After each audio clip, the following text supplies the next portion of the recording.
Well, this video is a very special video because today is Taylor Swift's birthday.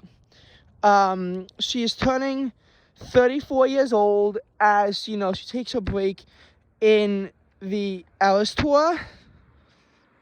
And I just want to take this time to appreciate how much of a cultural icon, I'll quickly explain how much of a cultural icon Taylor Swift was able to become in a surprisingly, short amount of time. The thing is, when Taylor Swift started out in 2006, she couldn't even make a tour off her first album because, it wasn't big. I mean, it was a bit of a sleeper with certain songs like Our Song that became sleeper hits, as in they maintained their popularity over time, and that's how they became easily recognized. But it wasn't until Fearless that she began to get international recognition with, Love Story and You Belong With Me, her Fearless World Tour. And even at those tours, those crowds are small. She was able to go larger indoor places. A lot of times she was able to go to baseball stadiums. Now she has to go to a football stadium because her tours are so popular. And one of her songs debuted at number 1 on the Australian Hot 100, but never on the American Hot 100. That's just to wait until Red, because Speak Now is honestly really kind of a flop, and her popularity would actually even further, popularity actually went down a little bit. Red did go up because you saw We Are Never Ever Getting Back Together finally make it to number 1. But 1989 really transformed her popularity when she had her big songs like Shake It Off and Blank Space and Bad Blood. Like, her 3 biggest songs are from that album. And then the 1989 World Tour is when she had to start going to bigger places to do tours, and the same with her current Reputation Stadium tour, because she was actually beginning to become more of a cultural icon. Her scandal surrounding that plagued the 1989 era and led to the album Reputation is actually gained her even more fame, and eventually she had a master's dispute which she was able to re-record, and that honestly just speaks to how popular Taylor Swift has been able to become, because most artists would not be able to pull it off as successfully as she had with re-recording the first 6 albums. As of now, only 4 have been re-recorded, but the other 2 are in the process, although I don't expect them to be out until 2025. And then you have you have the Reputation Stadium tour that actually had a concert film attached to it. But even then, it only made about I can't remember if it's 30 million, 90 million in the box office. But, it wasn't much. And Lover, she didn't even get an initial Hot 100. Cruel Summer was much later. But all of her songs didn't make it to the Billboard 100 at some point.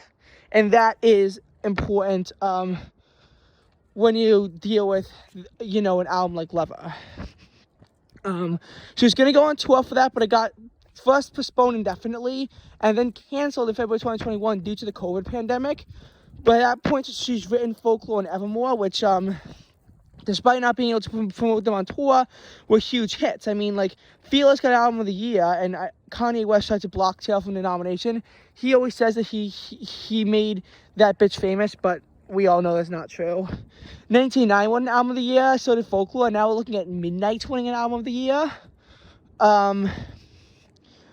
And these albums did get number 1s on the Billboard 100, Cardigan and Willow, even though, you had that coming. Then she announced the Eras Tour, and it was so popular, it crashed Ticketmaster, and Swiftiness has even increased in 2023 as the Eras Tour progressed. And now she's on break. The concert film is not only, can you get in the movies, and it became the biggest concert film of all time. You can get online. Taylor Swift's Eras Tours literally all, made the most money of her tour, and she's only halfway done. Chicago hotels had their biggest week when Taylor Swift was in town, and there were many other significant economic impacts that Taylor Swift has made on the economies, and that's only going to increase as she goes in 2024. So, but yes, I will say her growth to fame was not instantaneous though, and she has had dips, throughout the years, because what you have to realize with Taylor Swift is that she was big in 2009, not so big in 2010 or 2011 or 2012, because Speak Now was not as big as Fearless. popularity exploded at the end of 2012 into 2013, 2014 because of Red. Exploded even more in 2015 due to 1989. By 2016, the scandals decreased her, but when Reputation came out in 2017, she came roaring back and into 2018. Then she stopped, but by the summer of 2019, she began to become more famous again with Lover. But 2020, I mean, like, with the lack of a Lover Fest, and with Folklore and Evermore not really being as popular outside of those two songs, she really went down. I think Midnights is really what saved her from not going into irrelevancy, but in the Eras tour. But 2009 was her peak, and then she peaked again in 2015. Although by 2013 she had already surpassed 2009 levels of popularity. But then she was going on a decline, and she probably couldn't have even reached 2018 levels of popularity, 2019 levels, without going on the Eras tour. She would, the Swifties wouldn't have been nearly as significant, and she wouldn't have been coming up nearly as often as what she is now. And that just really speaks to her fame as she goes on throughout the years. And I honestly do want to see what happens next, but the Eras tour already has Viva in the history books in 2023, and it will do so again in 2024.